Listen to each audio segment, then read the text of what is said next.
میری شادی ایک کم عمر سانولی سی لڑکی سے ہوئی تھی۔ میری بیوی خوبصورت نہیں تھی مگر بہت اچھی تھی۔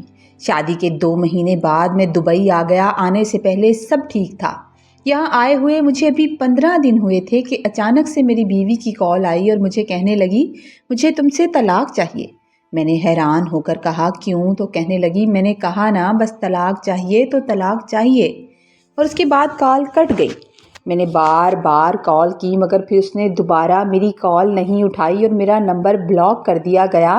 گھر پر اماں سے پوچھا تو ماں کہنے لگی مجھے نہیں معلوم، وہ تو گھر چھوڑ کر چلی گئی ہے، کہتی ہے اسے طلاق چاہیے، اور مجھے بھی سمجھ نہیں آ رہا کہ وہ ایسا کیوں کر رہی ہے۔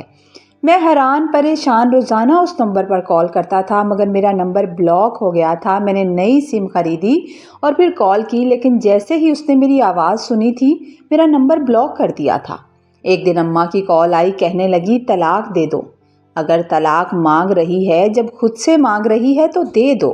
میں نے ماں سے جھوٹ کہہ دیا کہ اماں میں نے طلاق بھیج دی ہے۔ میں نے طلاق نہیں بھیجی تھی، میرا دل نہیں مان رہا تھا۔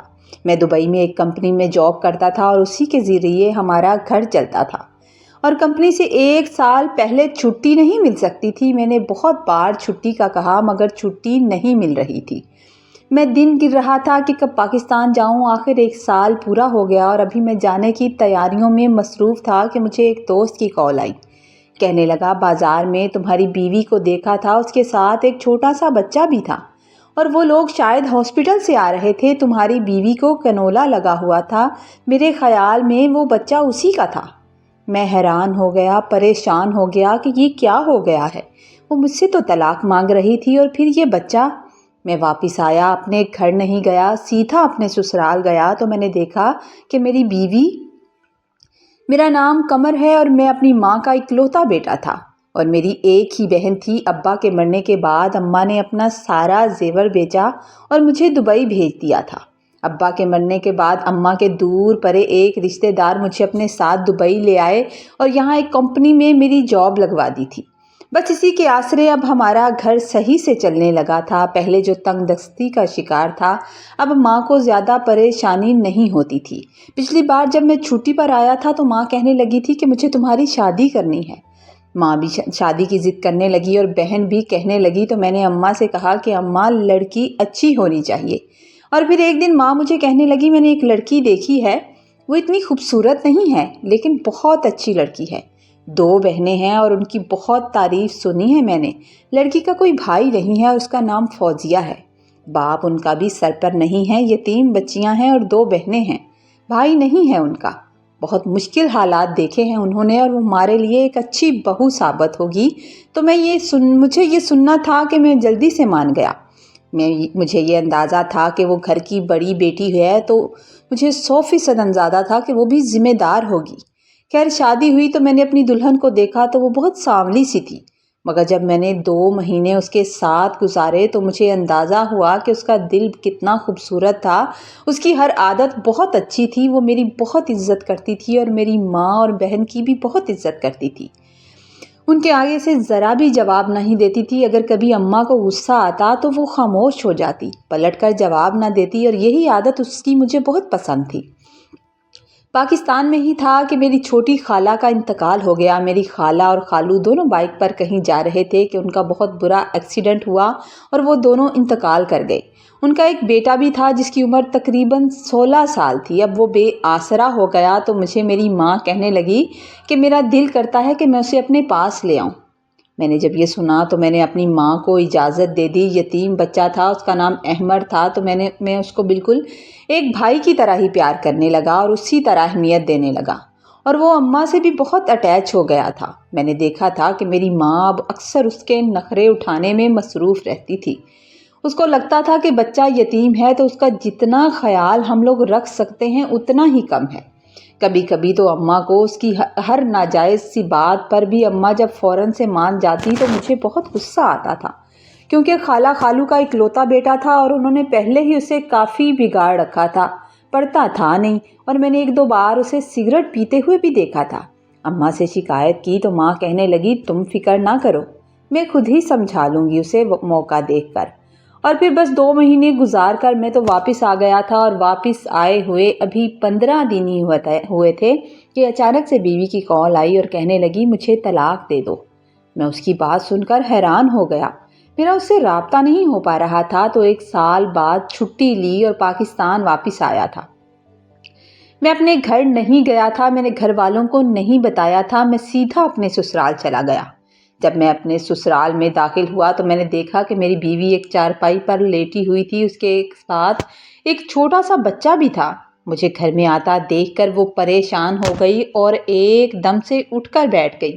میری نظر میری ساس کے چہرے پر پڑی تو اس کا رنگ بھی اڑ گیا۔ فوزیہ کی چھوٹی بہن نازیہ بھی تھی، اس کے چہرے پر بھی مجھے دیکھ کر ایک پریشانی سی چھا گئی تھی۔ میں بہت غصے میں گیا تھا اور میں نے فوزیہ کا بازو پکڑ لیا اور کہا کہ یہ بچہ کس کا ہے؟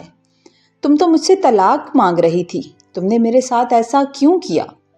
میں نے بھی اپنی بیوی کا بازو پکڑا ہی تھا کہ میری ساس جلدی سے وہاں آئی اور مجھے کہنے لگی بازو چھوڑ دو اس کی طبیعت ٹھیک نہیں ہے۔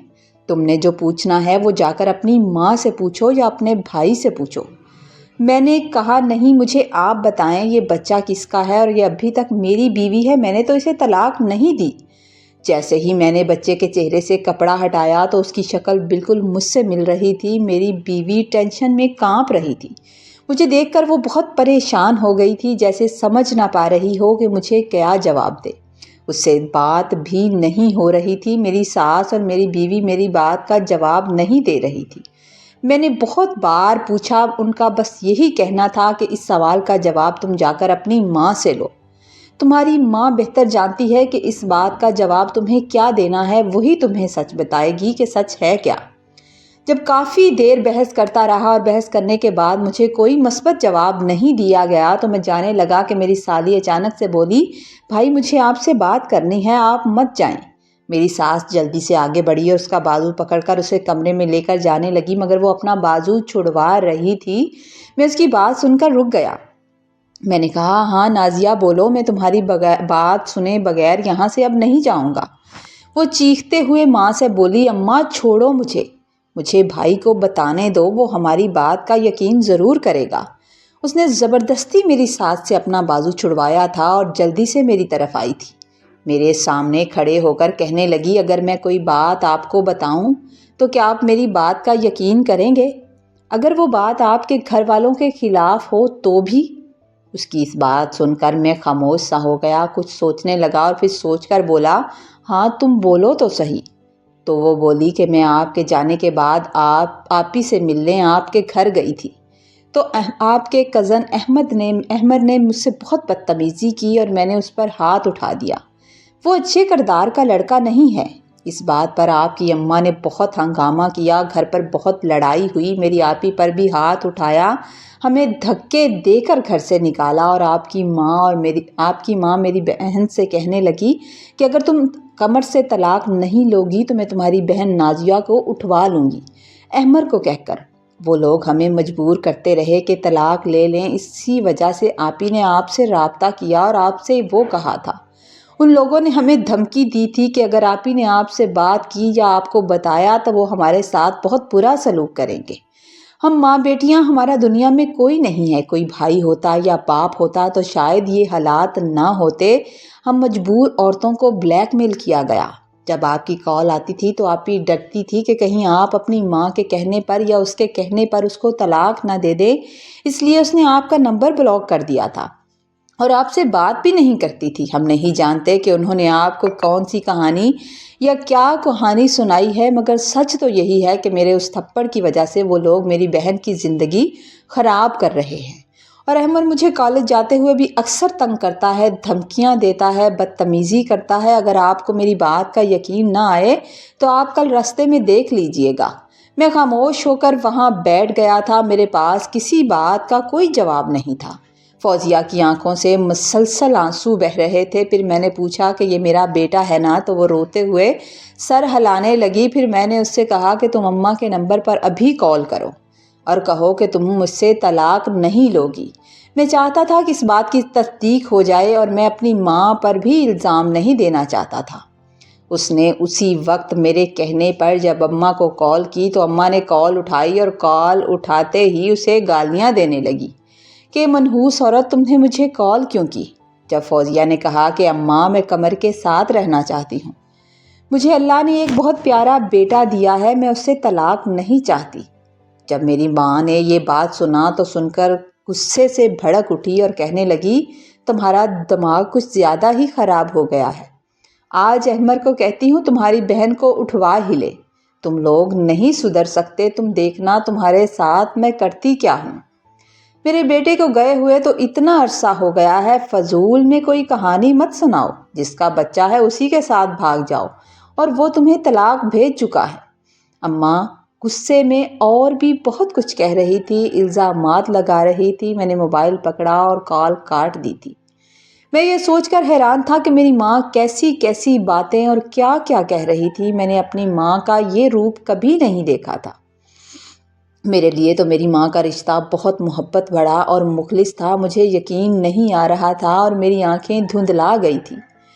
ایک طرف تو یہ خوشی تھی کہ میری بیوی ٹھیک ٹھاک تھی، بالکل میرے ساتھ مخلص تھی، میرے سامنے تھی اور اللہ نے مجھے اولاد سے بھی نواز دیا تھا، مگر دوسری طرف یہ پریشانی تھی کہ اماں کو اپنے سامنے میں شرمندہ کیسے دیکھوں گا۔ جس ماں کا جھکا ہوا سر میں نہیں دیکھ سکتا وہ کیسے دیکھوں گا۔ میری ماں بھانجے کی خاطر کس حد تک چلی گئی تھی۔ میں نے فوزیہ سے کہا کہ تم تیاری پکڑو، اب ہم گھر جائیں گے۔ وہ ڈر رہی تھی، وہ خوف زدہ تھی، تو میں نے اس کا ہاتھ پکڑا۔ میں نے کہا کہ میں تمہارے ساتھ ہوں اور نازیہ میری بہن ہے، اس کے ساتھ میں کچھ غلط نہیں ہونے دوں گا۔ تم لوگ فکر ہی نہ کرو، میں گھر جا کر ابھی سب کو دیکھ لوں گا۔ میں نے اپنی بیوی اور اپنے بچے کو اپنے ساتھ لے لیا اور اپنے گھر چلا گیا۔ میں نے گھر میں اپنے آنے کی خبر کسی کو نہیں دی تھی کہ میں آ رہا ہوں۔ میں نے جب گھر کا دروازہ کھولا تو اماں سامنے بیٹھی تھی۔ مجھے دیکھ کر خوش ہوئی اور جب میرے پیچھے سے فوزیہ کو آتے ہوئے دیکھا تو ایک لمحے کے لیے تو میری ماں کے چہرے سے رنگ اڑا تھا اور فوزیہ کو میرے ساتھ دیکھ کر وہ خاموش ہو گئی تھی۔ میری ماں کو بھی اندازہ ہو گیا تھا کہ میں سچ جان چکا ہوں۔ احمر نہ جانے اس وقت کہاں تھا۔ میں نے اپنی ماں سے کہا اماں آپ کو میں چاہیے ہوں یا احمر؟ ایک بات کیجیے گا، دونوں میں سے کوئی ایک ہی آپ کے ساتھ رہ سکتا ہے۔ اماں جلدی سے بولی کیا ہو گیا ہے میرے لال، کیسی باتیں کرتے ہو؟ تم تو بیٹے ہو، میرے جگر کا ٹکڑا ہو، میری آنکھوں کی ٹھنڈک ہو، تم میرے پاس ہو۔ وہ تو معصوم بچہ ہے، یتیم بچہ ہے، اس کے ساتھ ایسا مت کرو، تھوڑا بگڑ گیا ہے، میں اسے سمجھا لوں گی، لیکن اس معصوم اور یتیم بچے کی وجہ سے میرا گھر خراب ہو رہا ہے۔ میں نے غصے سے اپنی ماں سے کہا تھا آج کے بعد میں اسے اپنے گھر میں نہ دیکھوں، وہ چھوٹا نہیں ہے، اب بہت بڑا ہو گیا ہے۔ نازیہ فوزیہ کی بہن ہے تو میری بھی بہن ہے، اگر کوئی اس پر غلط نظر رکھے گا تو میں اس کا منہ توڑ ڈالوں گا۔